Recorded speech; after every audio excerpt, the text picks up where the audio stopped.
दिनैहाय आरो मोनसे जयनिं हाबाफारि दंबावो हाबाफारि माने बिपिएफआव जयनिं जागोन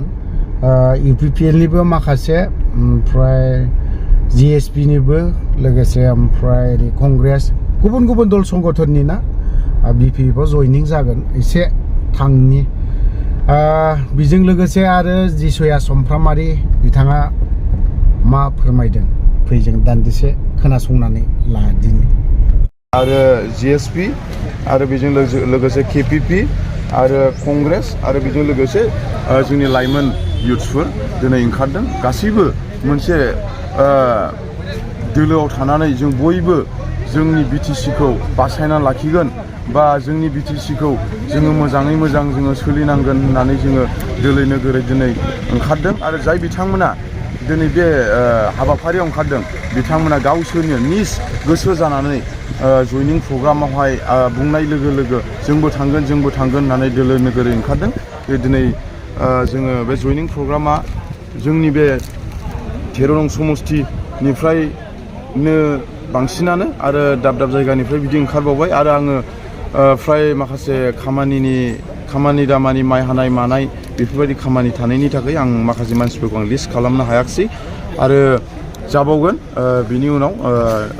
डिसेम्बर नङाब्लाबो जानुवारियाव आरो मोनसे आरो मोजां जयनिं प्रग्राम जाबावगोन बेवहाय आरो रायजो राजाफ्रा नुबावगोन आरो जाय बिथांमोना दिनै बे जयनिं प्रग्रामाव ओंखारदों बिथांमोना गावसोरनो गोसो जानानै बिपिएफ दोलोखौ मोजां मोननानै दिनै बे जयनिं प्रग्रामाव ओंखारदों आरो दिनै खमैबो बेसेबांसो लाइमोनफोरजों लोगोसे दैदेनगिरिफोर जयै हान्जासिम दिनै जोंनि नैबे 13 प्लास जोंनि चिरां डिस्ट्रिक्ट बेनिफ्राय खमाव गैयाबाबो 400-500 जन बायदि मानसि दिनै जयनिं जानो ओंखारदों आरो बेजों लोगोसे बाक्सा डिस्ट्रिक्ट उदालगुरि डिस्ट्रिक्ट अल बिटिसि अल बिटिआर बेवहाय जोङो मोनसे रिलि स्टाइलै खालामनानै जोङो बेवहाय जयनिं खालामहैगोन बिथांमोनखौ लांनानै आरो बिथांमोना गावसोरनो गोसो जानानै ओंखारदों आरो जि अल बिटिसिनि बिटिआरनि जि प्रग्राम बे प्रग्रामाव जों बयबो माने आवगायदों आरो दिनै नोंथाङाथ' सासे समाज सिबियारिसोमोन दा नोंथाङा बिपिएफआव हाबनानै गावनि गोसोखौ माबायदि मोनो दिनै नंगौ आङो सानसे समाव सिगां आं गोबाव समनिफ्रायनो आङो बिदिनो रायजो राजानि खामानि मावदोंमोन खिन्थु सोरबाया आंखौ बुंदों माबा मोनसे राजनितिकनि बेलायाव बा माबा मोनसे गाद्दि नागिरनानै दिनै बिपिएफ दोलोआव हाबदों होननानै नाथाय आं मोनसे गाद्दि आरो माबा मोनसे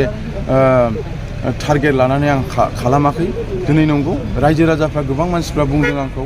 दिनै नोङो सानसे समाव माबा मोनसे जायगायाव थांनांगौ बा सहैनांगौ बयबो सापर्ट होनायलाय आं दिनै बिपिएफ दोलोआव हाबदों मानो होनना बुङोबा जोङो पार्सनेलि हारसिंबो आं मावबाय थानो हाया बिनि थाखायनो आङो दलजों थानानै दिनै आं खामानि मावगोन होननानै आं दिनै फैनाय जादों आरो जि दला जिरायथ'नाय दल बा थाथ'नाय दल बे दलखौ आं मोजां मोनो मानो होनना बुङोबा आं गोदोनिफ्रायनो जि पार्टियाव गैयामोन आरो इन्डिपेन्डेन्टआवमोन जोनोम जाजेननायनिफ्राय दाख्लै बिपिएफ दोलोआव हाबिनि टाइमसिमाव आं खुनु दलाव गैयामोन खिन्थु दिनै आङो दलाव थाबाय आरो दलनि खामानिखौ आं मावलांगोन आरो जि दलाव आं थांदों बे दला निस्सय स्ट्रं भाबै 2025आव माने सरकारखौ दाफिनगोन होननानै आं सानो आरो रायजो राजानि निउसाव आं नुनो मोनो माने निस्सय फैफिनथारगोन होननानै दा ओरै